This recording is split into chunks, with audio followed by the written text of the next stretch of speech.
strong observation from the beginning. We talk a lot about recovery, but I think it's also time now to really start thinking beyond that and put to the fore reflections about resilience and sustainability. This present situation of COVID, and through the experiences of our ILC members, we've seen that this crisis directly originates, but also impacts on land rights. So protecting land rights is part of the mitigation processes we've entailed, we've implemented towards recovery. But it's also time now to look ahead and understand and promote land rights as being the center for new opportunities to build better in the future in the medium and longer term. Land rights are foundational elements to various pillars of sustained development. They are central to more resilient local food systems. They are central to more equitable labor and youth-absorbing socio-economic models. They are central to more sustainable environmental management system, and they are central to stronger local democracies. So beyond recovery, it's now time to think outside the box and to embrace land as central, to develop more resilient societies and to develop more sustainable planet overall. And that's why my presentation will be in two parts. The first one, which I will deal with quite quickly, will be on the immediate tasks. 4 actions will be presented on land rights and that focus specifically on recovery. Of course, recovery is necessary. We've seen the dire situations many of our communities live in at the moment under the lockdown, etc. So recovery remains necessary. But then quite quickly, I will go to the building back better part, where I'll present 8 contributions for the land rights sector to move to more resilient and more sustainable economies and societies. Just 2 points. All the points that I will be presenting you have been identified from the ILC members, from their actions and from their engagements in the framework of COVID-19. So it's certainly not an exhaustive list, but it's a list that comes out of what we do as a land sector and what we as the land community can bring to the world with regard to recovery, but also sustainability. Secondly, there's probably more that can be done. There's surely more that can be done. But the points I will make here are only focusing on land rights, mainly because I was asked to talk about land rights, of course, but also because we want to make a point here, and it's to say that land is central. Land is a building block if we want more resilience and more sustainability in the future, and if we want to avoid crises like COVID-19 and others, of course, in the future. So let me start quite quickly with the 4 immediate actions for recovery. The first one is about protect. Let's protect land rights and mediate conflicts as pressure over land increases. Pressure on land increases because, you probably know better than me, we've been affected by reverse migration, mainly by returning workers, which puts commercial pressure, but also use pressure on land, especially for women that are disproportionately more affected. Increasing pressure is also related to increased land grabbing, in particular due to increased police societies. And lastly, increased pressure is also due to weakened enforcement and accountability measures due to the lockdowns and the guarantee of land rights. The second one is about ensuring access to land. We've all been affected by the lockdown. All economic activities have stopped or slowed down at least. It's necessary, if we do not want to affect the livelihoods of our members and our land community and the agricultural community overall, to ensure access to land so that they can maintain these socio-economic fabrics and maintain their livelihoods. Third one is to monitor and provide legal protections against land rights violations. In the context of lockdown, mostly the vulnerable populations are particularly exposed to threats, attacks, and cases of harassments, land grabbing, etc. It's particularly at this time where civic space is reduced, the land community should provide monitoring and should provide these legal tools where possible.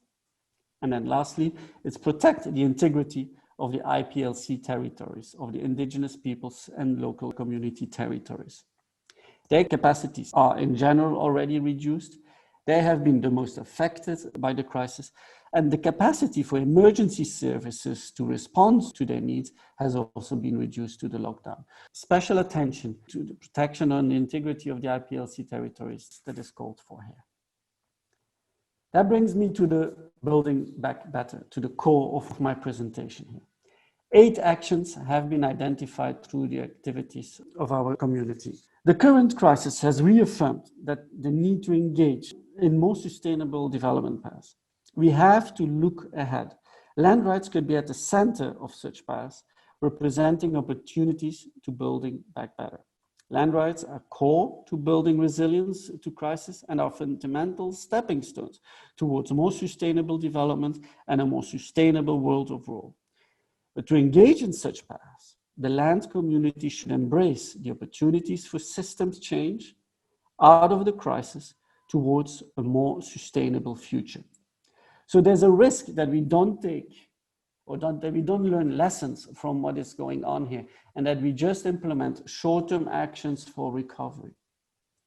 We should, out of this risk, make them opportunities and start thinking out of the box and using these as opportunities for a real system change regarding land, but also regarding all the activities related to land, including agriculture, etc. 8 actions we would like to bring to the fore. And they relate, of course, to the immediate actions, but go beyond that. First of all, land rights for localized, resilient, and sustainable economic food systems. It's not only necessary to protect farmers from losing their lands, they are also fundamental to maintaining social fabric, economic activities, employment creation, particularly with regards to food systems and agriculture. Protecting the land rights for these very localized activities is necessary in the long term. Secondly, land rights for equality and equal economic opportunities. Redistribution and secure land rights for the poorest represent the basis for alternatives to the expansion of large-scale agriculture investment, alternatives to patterns of concentration, alternatives to exclusion and marginalization. They are strategic stepping stones towards more inclusive development processes as they rebalance as well power relations within the land sector, within agriculture, within our economies. Thirdly, strengthening equitable, inclusive, and democratic governance.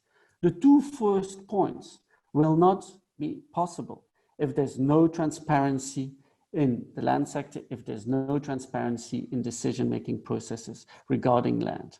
These processes should be transparent, should be open to all members of society.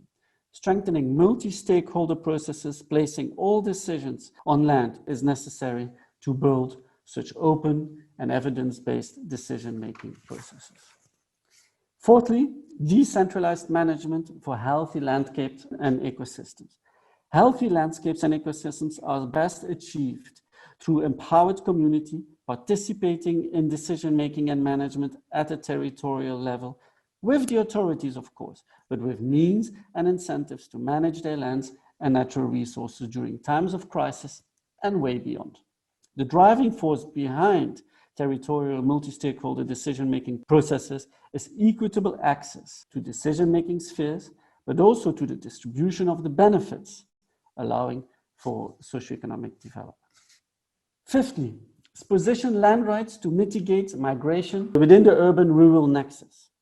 The links between rural and urban have become much more evident lately. It's not about rural or urban anymore. It is rural and urban. And it's now necessary to recognize and support the multifunctional nature of land.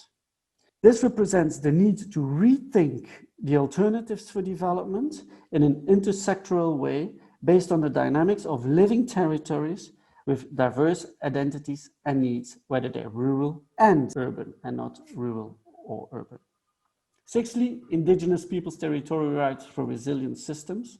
I've said it already in the immediate actions as they are so important.